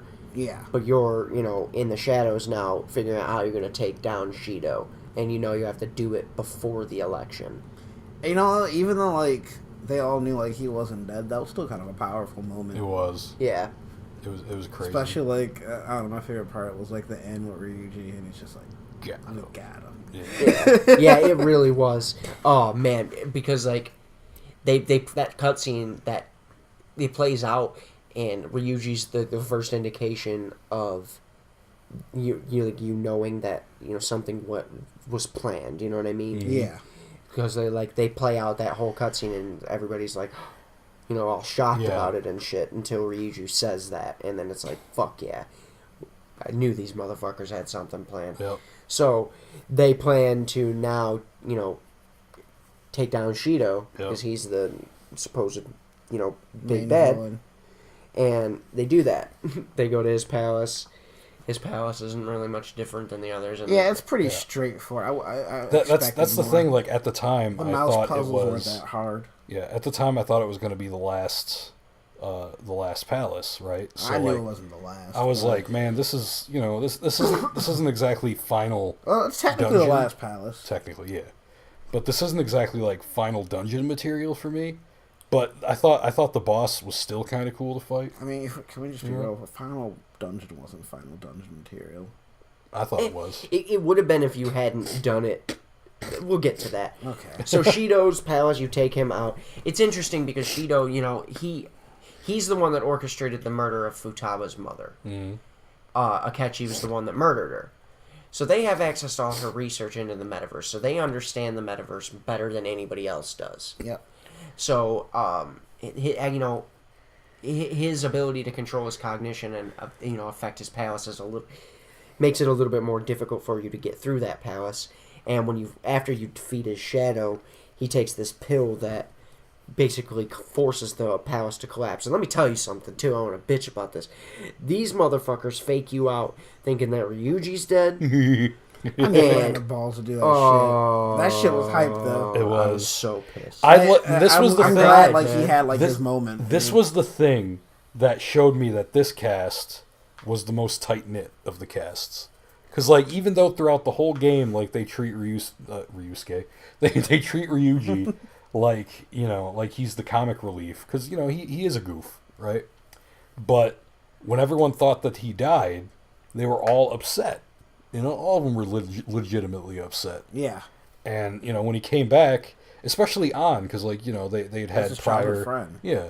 And it was a really cool moment. And then when he comes back and everyone beats him up out of fucking frustration, and happiness, and it's it's great. I liked it. Yeah. Yeah. I love the fact that it was Ryuji that got this moment.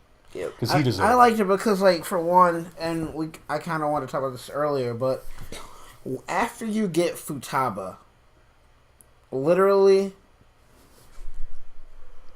and Ryuji and Yusuke drop off into oblivion.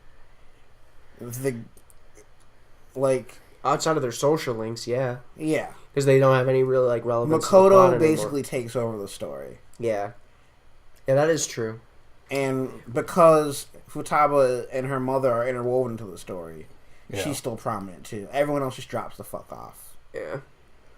So, after you defeat Shido and he wins the election, but he also like concedes and admits his crimes like all of the other people do, aside from Okumura, I guess. And then Kumura admitted this shit. He just died right after. I thought he died during it or before. Or I couldn't remember So exactly. we forgot to mention something. What's up? The Akechi boss fight. Oh shit. yeah. Okay. We can't gloss over that. Because that was. Oh yeah. Okay. All right. So you fight Akechi. Like right before you go fight Shido. Yeah. And you find out that you don't find this out specifically, but you find Akechi is similar in power to the main character. Mm-hmm. He's able to use He can wield multiple persona. Yeah, which I thought was fucking awesome. It was one of the better plot twists of the game. His persona has the power to corrupt the hearts of people. Like, wasn't it Loki? Yeah, I think it was. It was awesome. That boss fight was good. Yeah, that was a really fucking. It was also fight. a 3-stage boss fight. Yeah, that shit was good, bro. And was. You It was really beat him, and then he ends up saving you from his shadow self. Yeah, which was awesome. His Also doesn't redeem the fucked up character, at the but same he's still a piece of shit. It was still a last minute attempt at redeeming a character. And, Japan likes to do that a lot for their pretty boys because, all the girls love this motherfucker. Yeah, all the bitches love all the people that claim to hate Trump but love villains. Yep. So, me and Derek were talking about this. And You weren't going to talk about it. I was kind of upset with how Akechi went out. Yeah, so I think he kind of went out. First of all, it's off screen. He went out like the bitch he was. Yeah, first of all, it was off screen. Second, when you think about... trying to jump ahead too much, but the way this game was supposed to play out was it was supposed to be a race between Akechi and Akira. Yeah. So they're supposed to be on a similar playing field, and he went out It's supposed to be bitch. he's supposed to be your main adversary. Yin and yang. Yeah. In fairness, though, in order for him to go out like that, he had to get beaten up by literally taking on your entire squad by himself, and then he was able to get taken out. That should have been a one-on-one fight, dog. That probably would have been hype. Actually. That would have been hype as fuck Yeah. if that was a one-on-one. But fight. they wanted to make sure you realized, because if you think about it, he had 2 years of this before you even got your persona. Yeah, so he was the most experienced. Yeah, so true. they make a note of the fact that it took all of them with their teamwork to take out Akechi by himself. So That's they true. wanted you to know that he was the real deal. And that's that kind of it goes to my point, though. His shadow self just fucking murks him. Yeah, but It's he like was a little already bitch. murked. I mean, I and guess that you was beat kind of his the point. ass. and- Yeah. Yeah, I just thought that shit was kind of weak. Though. Like he was not only was he not at full power, he was not at Now, full power. okay, so now that we're here, we have to talk about a lot of things. Mementos, whatever. The fresh maker. Mementos is a dungeon you get access to pretty early in the game, and Yeah. it's the grinding dungeon. It's right after the first. But it Yeah. is described to you as kind of the palace for the collective Yeah. consciousness of The people. hive mind. So there's Yeah. mini missions and shit in there, and you steal the hearts of lesser characters. Yeah, who aren't distorted enough to have their own palaces. But Yeah. after taking out Shido, what's the story incentive? Well, basically, you find out that even though Shido confessed his crimes, No one gives the a public doesn't care, and they're still probably going to vote for him. Which, by the way, this was my gripe for this part of the story. Well, no, actually, because they kind of described that away too. What's that? But what I was thinking is if Shido is now reformed and he's he's feels guilty about everything, might as well let him become prime minister, because now he's going to do right because he had a change of heart. That's what I was thinking. But then I just remembered that his party, who's behind him, corrupt as fuck. are still corrupt and are going to And they're not willing to go down with him. It started lulling for me a little bit right then too. Yeah. After you beat Shido, it's all this shit that pops in my mind was kind of uninteresting. Yeah. But Because now it's just these no-name niggas plotting shit. and Mementos goes from being something that you just passively did in your free time to something you have to do. Yeah. Mementos now becomes the last palace, effectively. And I thought that was cool. I always clear mementos after every dungeon. Yeah, when I got access to the end, I was right there. I just had to same go to here. the end. I just couldn't imagine someone playing the game that way and just ignoring mementos. Yeah, and then Well, having it would to go be through the brute. entire... Well, I mean, first of all, you're going to be under-leveled, but realistically, you could have blown through the first few areas, Oh, and yeah. the enemies would have been so definitely. weak. I just couldn't imagine someone. Now, the last dungeon, in and of itself, it's visually probably the most interesting, if you ask me. It's I actually interesting. loved the whole experience It was cool for the greater depths of Mementos. Yeah, it was awesome. You work your way down, and you find out that basically the public views itself as like incapable of decision making. They don't want to They're make willing decisions. prisoners. Yeah, they Yeah. were willing to let other people rule over them. They want to be ruled. And when you're down there, you find the old palace rulers who had their changes of heart. Yeah. You find them chilling there, just happy with their Everyone but Oku, with their because he's imprisonment. Yeah, because Yeah. he's dead. Now, it's a Persona game, so the Velvet Room is a part of it. Mhm. But the Velvet Room is probably more important in this game than it ever has been before. I loved that. Okay, yeah. so Christ. right from the very beginning, when you go to the Velvet Room the first time, you notice that Igor's voice is different. Yeah. It's deep, and it's just not what it's used to, or what you're used to. Well, let's And- talk about the Holy Grail first, then we'll get to that. Okay. Well, so you get to the bottom of Mementos, and you see that all of these people are basically being drained of their will and their blood and their desires. It's and all that. going into this like This giant Holy Grail, yeah and you fight the Holy Grail. Which is the treasure of Memento. the populace. Mementos. Yeah, it's the treasure of the populace, and you can't defeat it. It can't be beaten because it just feeds off the people. Mm-hmm. And after that, you find out that well, actually, I'm losing my place here. You go there, you fight the Holy Grail. You either you lose or you're retreating or something like that, and the real world starts merging with Mementos. Yes. Yeah. Okay. Yeah. The Holy Grail reveals itself as a god Yeah. that is fueled by the desires of humanity, and that humanity wants to be ruled over. So it begins to merge Mementos with the human world. Yeah. And you find yourself in the human world, starting to fade away slowly. Oh yeah, yes. and then you find yourself in the Velvet Room after that. I Yep. think. You awaken in the Velvet Room, and God, this whole sequence was amazing. Oh, it's the best I part of loved the game. it. I was loved it great. so much. And then you find out that the god is Igor is the god that the Holy Grail was. well, Yeah. the god possesses Igor. No, it wasn't a possession. It was more like just an imposter. Yeah, 'Cause- he 'cause was when- in I disguise. thought he essentially. possessed him. No, because the real Igor appears Yeah, after he the was fact. having an okay. act. Yeah. So this god pit you and Akechi against each other. Yeah. Essentially, he put you guys on the path that you're on, so that if you won, it would prove that humanity wanted to. I guess no matter how it played out, whether you or Akechi achieved your goals, the Holy Grail was still going to put his plan through. Now, before you find out that Igor's an imposter, this was a really important part. Igor gets pissed at you because you failed your rehabilitation. Your game was over. You didn't know he was an imposter. he's like- So he sends the Lowly twins to execute you. Oh yes. Like, so you're sitting there in your prisoner outfit. You're about to get executed, and suddenly like your rebel clothes come back on. Yeah, you And fight they the twins. and you fight, quote unquote, the twins, and they just take turns bashing you, and you can't do anything. So you get down to your last HP, and then suddenly the twins have a realization, like I guess your rebel spirit spoke to them, Yeah. and like they're revealed as being two halves of the same whole, and they Yeah. were being manipulated by the imposter Igor. So they fuse the same way you've been fusing your persona the entire game. That shit was kind of dark. Yeah, That was kind of dark. They have to cut their fucking heads But off. it was Yeah. it was amazing that became a plot point. You know, Yeah. like they fused together to become Lavenza. I Yep. think? Yeah, yeah, Lavenza.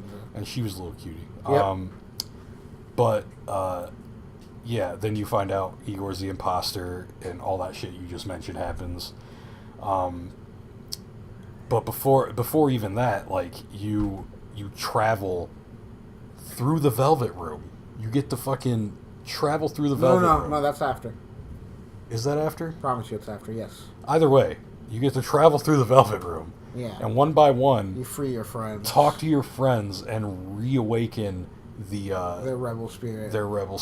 And, Hell like, yeah, it's man. just And it was so, awesome. Seeing the entire and, you know, party in the Velvet Room just hit me in such a way. And you know the thing is, a lot of people didn't like that. Really? Yeah, a lot of people really didn't like that. What is wrong with a lot of people? They thought that it was just like fluff and that it didn't make any sense. Well, they're bitch made. Yeah, fuck that. Another major plot point of the game is whether or not Morgana's a human or not. He spends the whole game trying to find out whether or not he's human. Well, Morgana's a Velvet Room attendant, though. Yeah, you find out in this moment that Morgana was actually created by the real Igor right before he was sealed away.